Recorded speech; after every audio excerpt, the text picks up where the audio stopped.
ನಮ್ಮ ನಾನು ಇಲ್ಲಿ ಹೇಳಲೇಬೇಕು, ಯಾಕಂದರೆ ಎಲ್ಲಿಯೂ ಹೇಳಲಿಲ್ಲ.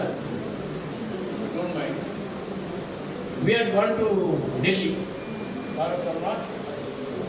ಡಾಕ್ಟರ್ ರಾಜ್ಕುಮಾರ್. ನಾವು ಅವರನ್ನು ಕರ್ಕೊಂಡು ಇಂದಿರಾ ಗಾಂಧಿ ಅವರನ್ನು ಹೋದರು. ಆವಾಗ ಏನಿತ್ತು ಅಂತ ಹೇಳಿದರೆ, ಎನ್ ಟಿ ರಾಮರಾವ್ ಆಂಧ್ರದಲ್ಲಿ, ತಮಿಳುನಾಡಿನಲ್ಲಿ ಜಯಲಲಿತ, MGR, ಆಗ MGR ಇವರೆಲ್ಲ ಮುಂದೆ ಬಂದಿದ್ದು. ಕರ್ನಾಟಕದಲ್ಲಿ ಕೂಡ ರಾಜ್ಕುಮಾರೇ ಮುಂದೆ ಬರ್ತಾರೆ, ಮುಖ್ಯಮಂತ್ರಿ ಆಗ್ತಾರೆ, ರಾಜಕೀಯದಲ್ಲಿ ಹಲವಾರು ದಶಕಗಳ ಮೆರೆಗ್ತಾರೆ ಅಂತೇಳಿ ಅಭಿಪ್ರಾಯ ಇತ್ತು. ಆವಾಗ ಅವರು ಇಂದಿರಾ ಗಾಂಧಿ ಅವ್ರ ಹತ್ರ ಹೇಳಿದರು, ಇಲ್ಲ ನಾನು ರಾಜಕೀಯಕ್ಕೆ ಬರುವುದಿಲ್ಲ ಅಂತೇಳಿ. Is A great man. Otherwise ಇವತ್ತು ಈ ಕರ್ನಾಟಕದ ರಾಜಕೀಯದಲ್ಲಿ ರಾರಾಜಿಸ್ತಾ ಇದ್ದರು ನಮ್ಮ ರಾಜ್ಕುಮಾರ್. ನಾನು ಜೊತೆಯಲ್ಲೇ ಇದ್ದೆ, ಇದು ಐ ವಿಟ್ನೆಸ್.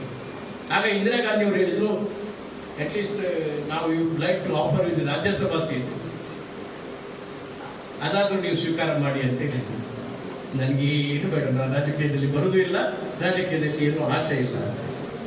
ನಾನು ಯಾಕೆ ಇದನ್ನು ಪ್ರಸ್ತಾಪ ಮಾಡ್ತಾ ಇದ್ದೇನೆ ಅಂತ ಹೇಳಿದರೆ, ಅಂಥ ಒಬ್ಬ ತ್ಯಾಗಿ ಜೀವಿಯ ಸೊಸೆ, ಒಬ್ಬ ಸೋಷಲಿಸ್ಟ್ ಆಗಿ ತನ್ನ ಜೀವನವನ್ನೇ ತೇದಂಥ ಬಂಗಾರಪ್ಪನವರ ಮಗಳು. ಆಲೋಚನೆ ಮಾಡಿ, we owe a debt to them.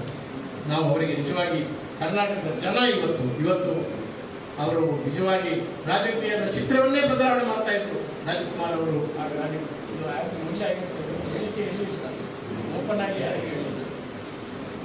ಆದ್ದರಿಂದ ಕರ್ನಾಟಕದ ಜನ ಈಗ ಶಿವರಾಜ್ ಕುಮಾರ್ ಅವರ ಧರ್ಮಪತ್ನಿ ಡಾಕ್ಟರ್ ರಾಜ್ಕುಮಾರ್ ಅವರ ಸೊಸೆ ಅವರನ್ನು ಶಿವಮೊಗ್ಗದಿಂದ ಗೆಲ್ಲಿಸಿ ಕನ್ನಡದ ಅಭಿಮಾನವನ್ನು ಮತ್ತೆ ಎತ್ತಿ ಹಿಡಿಬೇಕು. ರಾಜ್ಕುಮಾರ್ ಯಾವ ತ್ಯಾಗವನ್ನು ರಾಜಕೀಯವನ್ನು ವ್ಯಾಮೋಹದಲ್ಲಿ ತ್ಯಾಗ ಮಾಡಿದ್ರು, ಅಂತಹ ತ್ಯಾಗಕ್ಕೆ ಪ್ರತಿಯಾಗಿ ಇವತ್ತು ಲೋಕಸಭಾ ಅಭ್ಯರ್ಥಿಯನ್ನಾಗಿ ಶ್ರೀಮತಿ ಗೀತಾ ಶಿವರಾಜ್ ಕುಮಾರ್ ಅವರನ್ನ ಆಯ್ಕೆ ಮಾಡಬೇಕು ಅಂತ ಜನ ಸಂಕಲ್ಪ. This is what I find in the mind of people.